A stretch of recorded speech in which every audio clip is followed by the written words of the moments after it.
Good morning student, welcome to our chemistry class. तो आज हम लोग पढ़ने जा रहे हैं हेनरी के नियम के सीमाएं। कल हम लोग पढ़े थे हेनरी के नियम। इसमें हमने पढ़ा था कि गैस के द्रव्यों में विलेयता को प्रभावित करने वाले कारक, जिसमें से हमने दाब के कारण गैस की विलेयता में जो प्रभाव उत्पन्न होता है उसके बारे में पढ़ा। और क्योंकि हेनरी ने सर्वप्रथम गैस के विलेयता पर दाब के प्रभाव का अध्ययन किया, इसलिए इसका नाम हेनरी के नियम रखा गया। ठीक है, तो आज हम लोग हेनरी के नियम के कुछ सीमाएं हैं जो हमें पता होना चाहिए, उसको समझने की कोशिश करेंगे। तो सबसे पहले ध्यान देना, जो फर्स्ट जो सीमाएं हैं, यह नियम केवल तनु विलयनों के लिए लागू है। अर्थात ऐसा विलयन जिसमें विलय की मात्रा कम हो, ऐसा विलयन तनु विलयन कहलाता है। ठीक है, और जिसमें विलयन की मात्रा अधिक हो वो तनु विलयन नहीं होगा, वो सांद्र विलयन होगा। तो यह विलयन सिर्फ और सिर्फ तनु विलयनों के लिए लागू होता है। दूसरा सीमाएं ध्यान देना, दाब निम्न तथा ताप उच्च होना चाहिए। अर्थात गैस को आदर्श गैस के समान व्यवहार करना चाहिए।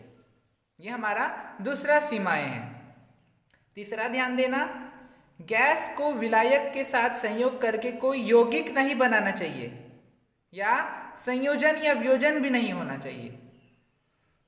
यह ध्यान देना, उदाहरण है NH3 अमोनिया गैस को जब हम जल के साथ मिलाते हैं या मिक्स करते हैं तो दोनों के बीच अभिक्रिया हो जाता है और एक नया उत्पाद बनता है, एक यौगिक का निर्माण होता है, अमोनियम हाइड्रोक्साइड।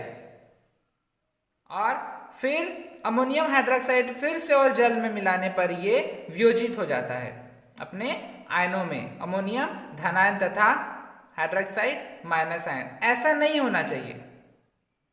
जब भी गैस को किसी विलायक में हम मिलाते हैं तो वो सिर्फ मिक्स होना चाहिए गैस के विलायक के साथ, ना कि कोई दूसरा यौगिक बनना चाहिए। तो यह नियम गैस के विलायक के साथ संयोग करके कोई यौगिक नहीं बनाना चाहिए। ठीक है, तो ये उसकी सीमाएं हैं। स्टूडेंट, चौथे नंबर में ध्यान देना, यह नियम HCl के जल के साथ विलीनीकरण पर भी लागू नहीं होता, क्योंकि HCl जल के साथ वियोजित हो जाते हैं। अर्थात जब भी हम HCl में पानी को डालते हैं तो दोनों एक दूसरे से अभिक्रिया तो नहीं करते, परंतु जो HCl होता है वो जल के मिल जाने के कारण वियोजित हो जाता है। जैसे यहाँ पर हमने HCl लिया और ये वाटर लिया, एक्वस ले लो इसको, तो HCl इंटू एक्वस, HCl तनु हो जाएगा। और फिर से अगर हम उसमें वाटर डालेंगे या जल लेंगे तो ये HCl जो कि एक्वस है, तनु विलयन है, वो H+ आयन और क्लोरीन माइनस आयन में वियोजित हो जाता है। ऐसा नहीं होना चाहिए।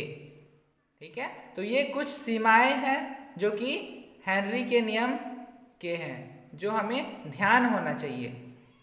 ओके, तो स्टूडेंट, इसके बाद हम लोग आगे देखते हैं हेनरी के नियम के कुछ अनुप्रयोग, कि हेनरी के नियम किन किन चीजों में काम आता है। तो ध्यान देना, सबसे पहला है कार्बोनेटेड शीतल पेयजल के निर्माण में। जो हेनरी का नियम है उसके अनुप्रयोग कार्बोनेटेड शीतल पेयजल के निर्माण में होता है।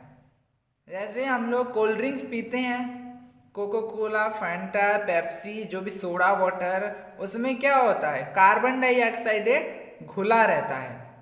ठीक है, तो पहला जो अनुप्रयोग था कार्बोनेटेड शीतल पेयजल के निर्माण में, जैसे सोडा वाटर में कार्बन डाइऑक्साइड। दूसरा ध्यान देना, गहरे समुद्र में श्वास लेने में। जब भी गोताखोर गहरे समुद्र में जाता है, ध्यान देना, जब भी गोताखोर गहरे समुद्र में जाता है तो वो अपने साथ ऑक्सीजन का सिलेंडर लेके जाता है, क्योंकि गहरे समुद्र में ऑक्सीजन की मात्रा बहुत कम होती है, ऑक्सीजन का दाब निम्न होता है। इसलिए ऑक्सीजन सिलेंडर को साथ में लेके जाता है। तो क्या होता है स्टूडेंट, जब भी ऑक्सीजन सिलेंडर को साथ में लेके जाता है तो उसमें सिर्फ ऑक्सीजन नहीं होता, ऑक्सीजन के साथ साथ उसमें नाइट्रोजन गैस भी होता है, नाइट्रोजन गैस भी होता है। ठीक है, तो ऑक्सीजन और नाइट्रोजन गैस का मिश्रण रहता है वो। अब ध्यान देना, जब वो गोताखोर गहरे समुद्र में जाता है तब ऑक्सीजन तो उसके बॉडी की कोशिकाओं के कार्य में उपयोग हो जाता है, परंतु जो नाइट्रोजन होता है वो रक्त में विलय रहता है। अब ध्यान देना, ऑक्सीजन और जो नाइट्रोजन होता है जब वो सांस लेता है तो उसके फेफड़े के माध्यम से उसके रक्त कोशिकाओं में चला जाता है और रक्त के साथ विलय हो जाता है ऑक्सीजन और नाइट्रोजन, और उस समय उसकी विलयता बहुत ज्यादा रहती है। किसकी? ऑक्सीजन और नाइट्रोजन की। ऑक्सीजन क्या कार्य क्या होता है? ऑक्सीजन कोशिकाओं के कार्य में उपयोग हो जाता है, परंतु जो नाइट्रोजन है वो रक्त में विलय रहता है। और जब गोताखोर गहरे समुद्र से सतह की ओर आता है तब निम्न दाब से उच्च दाब होने के कारण जो नाइट्रोजन गैसें हैं वो बाहर आने लगते हैं, रक्त से बाहर आने लगते हैं।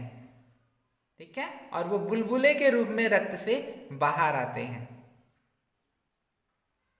और जब बुलबुले के रूप से रक्त से बाहर आते हैं तो जो गोताखोर को बहुत ज्यादा पीड़ा उत्पन्न होती है, पीड़ा होता है, दर्द होता है। और इस प्रकार इस दर्द को या इस बीमारी को बैंड्स रोग कहते हैं। बैंड्स आपके बुक्स में भी दिया गया है, आप लोग बुक्स भी देख सकते हो। बुक ध्यान देना, एक बार रिपीट कर लेना, रिवीजन कर लेना बुक्स को। ठीक है, नाइट्रोजन बुलबुले के रूप में बाहर निकलने लगता है शरीर से, जिसके कारण दर्द उत्पन्न होता है गोताखोर को, और इसी रोग को बैंड्स रोग कहा जाता है। इसलिए गोताखोर जब गहरे पानी में जाता है तो सिलेंडर में ऑक्सीजन और नाइट्रोजन के साथ साथ हीलियम की कुछ मात्रा भी मिक्स कर दी जाती है। ठीक है, जो कि ऑक्सीजन और नाइट्रोजन को मैनेज करके रखता है, उसकी विलयता को मेंटेन करके रखता है। अब यहाँ जो हीलियम की मात्रा है वो 11.7% होती है और नाइट्रोजन की मात्रा 56.2% होती है और ऑक्सीजन की मात्रा 32.1% होती है। अब ध्यान देना स्टूडेंट, तीसरा जो अनुप्रयोग है, अधिक ऊंचाई पर सांस लेने में कठिनाई। जब भी कोई क्लाइंबर, पहाड़ चढ़ने वाले जो माउंटेन क्लाइंबर होते हैं, पर्वतरोही होते हैं, पर्वत चढ़ते हैं, तो सतह में ऑक्सीजन का जो दाब अधिक होता है, लेकिन धीरे धीरे धीरे धीरे जैसे हम ऊपर जाते हैं, ऊपर की ओर पहाड़ चढ़ते हैं, ऊंचाई में जाते हैं, तो ऑक्सीजन का दाब निम्न हो जाता है। ठीक है, तो ऑक्सीजन का दाब जब निम्न हो जाता है तो जो क्लाइंबर्स को थकान महसूस होता है, दर्द होने लगता है, चक्कर आने लगता है। ठीक है, और इस बीमारी को कहते हैं एनॉक्सिया। चौथा अनुप्रयोग है फेफड़ों की क्रियाविधि में।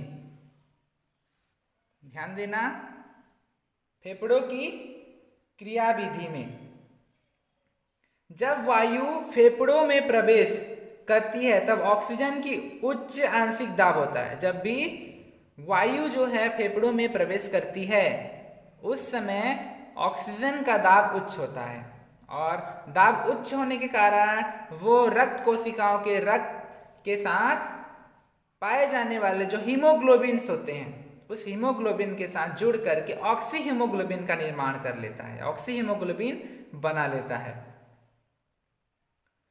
ऊतकों में ऑक्सीजन की आंशिक दाब घटकर कम हो जाती है, तो जब ये रक्त कोशिकाएं या रक्त जो है ऊतकों में पहुंचता है तो ऊतकों में ऑक्सीजन का आंशिक दाब घटकर कम हो जाता है, जिससे ऑक्सी हीमोग्लोबिन से ऑक्सीजन मुक्त होकर कोशिकाओं के कार्य के लिए उपयोग होता है।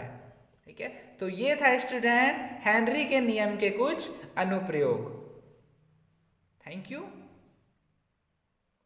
इसके बाद हम लोग पढ़ेंगे ठोसों की द्रवों में विलयता।